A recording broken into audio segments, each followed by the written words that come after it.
this game showed us, this game reminded us what type of team we can become. And that potential was on full show in yesterday's win. So welcome back, my friends, to another 5 things learned video against Liverpool. Let's relive the best moments, the best actions, what we learned from the players, and a lot more. So I hope you guys enjoy, man. Hit that like button. And real quick plug, but I've just launched a TikTok channel today as I've got some plans to create a lot of unique content. So if you guys want to support me, there's a link above. Sign up to my TikTok page. Love for that. And let's get back to the video. The first thing learned, Moises Caicedo is our player of the season. Yesterday, Moises rightfully and deservedly picked up this award for his incredibly consistent performances this season. Yesterday, he also reminded us why he could be our best inverted option in the team right now. And I think low-key, if Maresca had things his way, I think Caicedo would be playing as his #1 inverted right back throughout the entirety of the season. This way, it allows Lavia and Enzo to play, which is going to be helpful for Andre Santos to get more minutes in midfield. And I think this because, listen, playing as the inverted right back, you're playing at least like 65%, 70% of your game in midfield anyway. And every single time I've seen Moises play the inverted role, he's been an absolute star. When he plays wide, he can defend like a fullback. Yesterday, Jack Paul had no joy against him. He was dribbled past 0 times in the game. In terms of his impressive stats, he made 5 clearances yesterday, 3 out of 3 aerial balls. He contested 5 out of 8 ground duels, 2 interceptions, 3 tackles. He recorded a 95% pass completion rate. He hit the woodwork with a really dangerous ball inside the box. And most importantly, his decisive action near the end of the game, where everyone's tiring out, won us the penalty in a similar fashion as to what he did against Spurs, with Cole Palmer doing the rest. When you're a manager that loves to have multifaceted players that can play in different zones, complete different roles for the team, it gives you more tactical possibilities. To know that you can have Moises starting as the inverted fullback and then ending in midfield, he's so intelligent, he's become so dominant. Moises Caicedo is like one of the best leaders on the field, even though he is not vocal. He lets his football literally do the talking, and he helps the team so much. I mean, playing the inverted role, he just has that seamless understanding of when to come inside, when to go outside. And I noticed that whenever Moises came inside, it just encouraged Cole Palmer to receive wider down that right side, allowing Cole Palmer to play an even stronger, better game. I'm telling you guys this straight, but I am working on a Moises Caicedo video because, listen, when you're the player of the season and our best player of the season, it's only my natural duty to make sure I am putting out the videos to honor you and the season you had. So stay tuned for that, you guys. Because for the second thing we learned, Noni Madueke finally earns his respect. Now, I've been saying religiously throughout the season, believe in this guy. Believe in his potential. He's been our most consistent, dangerous winger throughout the season, but he was our most maligned winger. He came under the most criticism, quite harsh, quite unfair. So I'm absolutely loving that all the doubters, all the naysayers, the critics, they're humble enough to admit their mistakes and admit that Noni Madueke is a pretty special talent. I think one of the things really helping Noni is that now that he is absolutely cooking down the left-hand side, kind of looking like a young Leroy Sané at times, I think it's told people Noni can do more than what he does on the right-hand side. Noni is a much more well-rounded, more complete player than we originally gave him credit for. And I have to say, man, I thought yesterday he made Trent Alexander-Arnold look like an absolute fool. I know it sounds harsh, but he was just toying with Arnold throughout the entire game. And yesterday he bamboozled Liverpool with 2 key passes, 4 out of 5 dribbles completed, 1 big chance missed. And actually, for last week's match day, he completed the most carries out of any player in the Premier League, completing 4.2 carries per 90. On that left-hand side, you're seeing a Noni Madueke that has a lot more variety in terms of his dribbling package. Now on the right hand side, I can see why some people might feel like he's too predictable.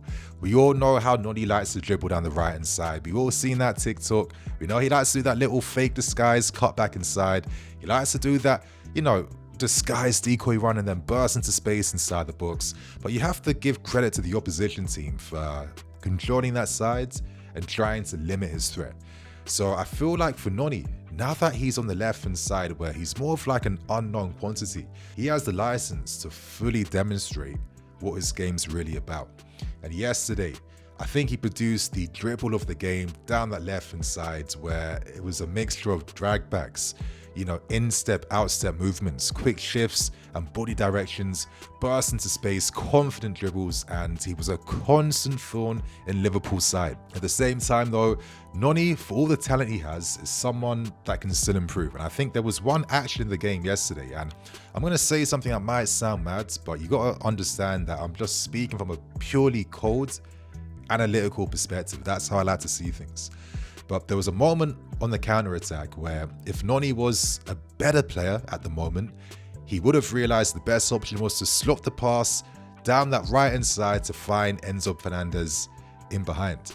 Instead, he was caught in two minds, and in the end, instead of even releasing the safer ball wide, you know, he produces a tame shot which leads to nothing.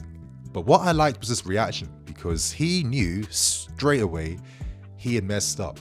And I'd rather see a player who's making a mistake with his decision making compared to a player that doesn't even see the full picture to begin with. Regardless, seeing Noni thriving with his two-way threat on the right-hand side, he has the goal threat with his shots. On the left-hand side, he's more selfless, more link-up play, more carries to unlock teams.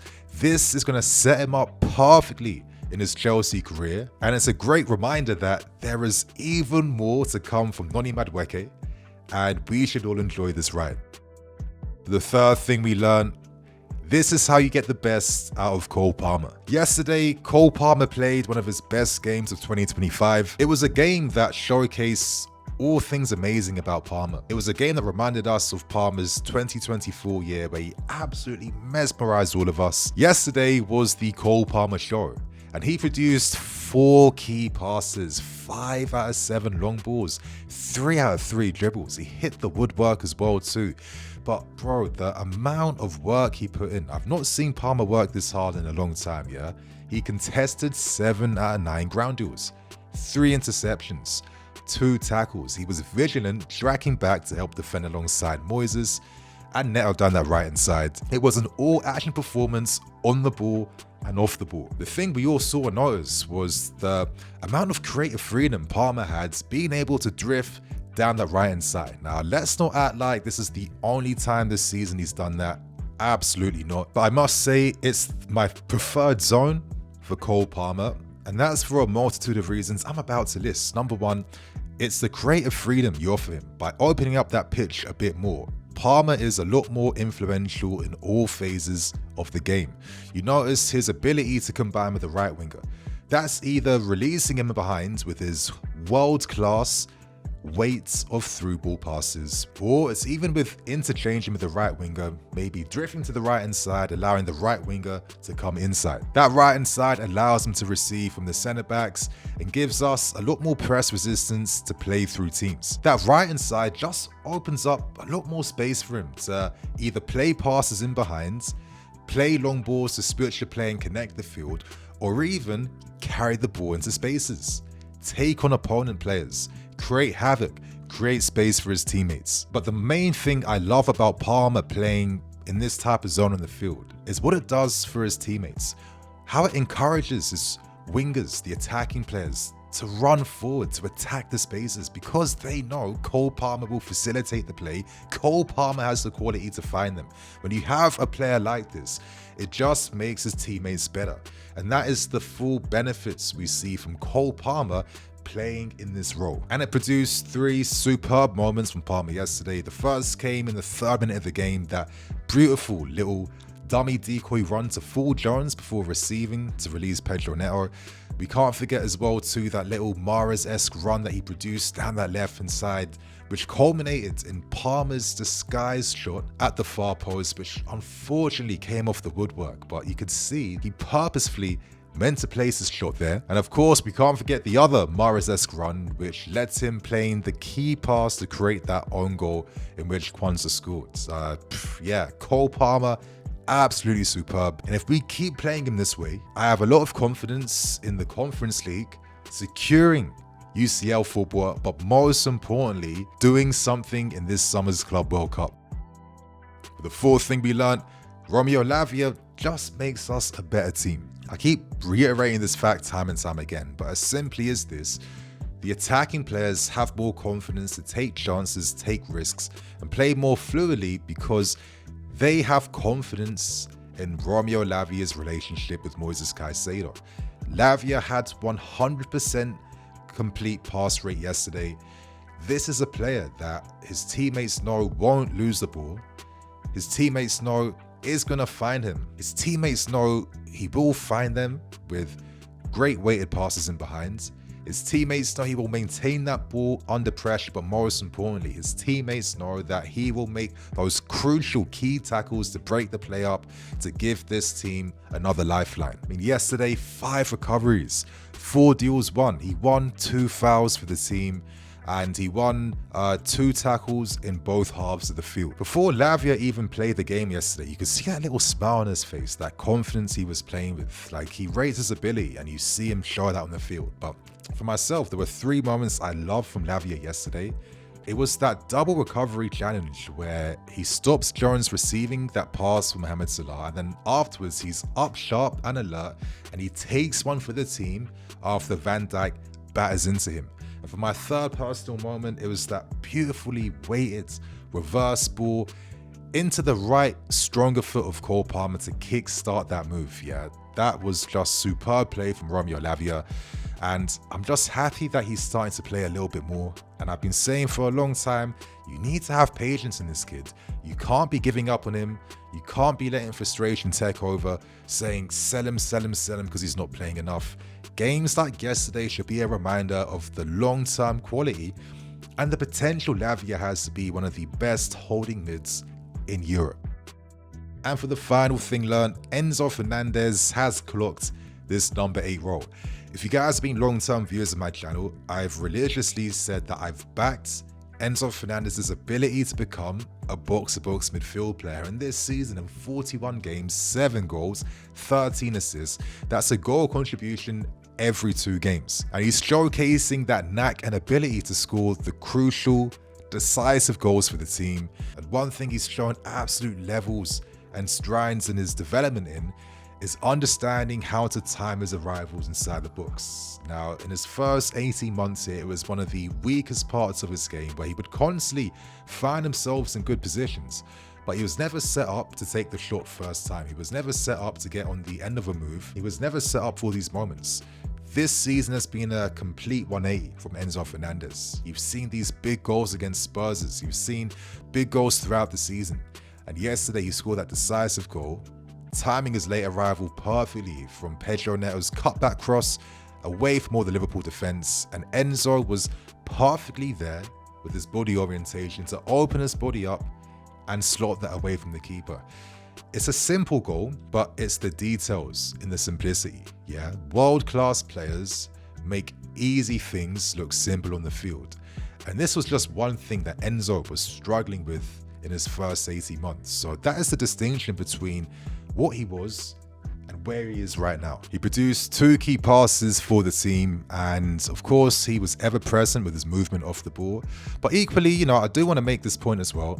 If there's one more thing that Enzo can improve upon, it is his off the ball defensive work, because he is one of the most dribble past players out of anyone this season in the Premier League, and he got dribble past 3 times yesterday. And I really feel like with Enzo Fernandez, he telegraphs his press a bit too much, and I've realized that a lot of teams find it a bit easy to play through him. I think that's a detail he can improve upon to make himself a more well-rounded, harder player to come up against. And it's exactly why Maresca loves to have Lavia and Caicedo behind him, which benefits Enzo, who can focus more on arriving in the box and attacking. But also having these 2 in behind him helps make up for any defensive slack and clogs up those porous holes that we do leave when Enzo does press in the middle of midfield. He's much better hunting in packs to press, and he is no slouch defensively, but defending is more than just winning your tackles And I do feel confident that Enzo will one day get this, because he has made a lot of improvement in his game since we signed him. And I really feel like this is his first season now that he's really cemented himself as one of the big mids in the country, and there's even more to come from him. So my friends, this is everything learned after last night's massive win against Liverpool. What was the one big thing you learned? Let us know in the comments. Hope you guys enjoy. Hit that like button, subscribe if you haven't, and I will see you all with more videos soon. Cool.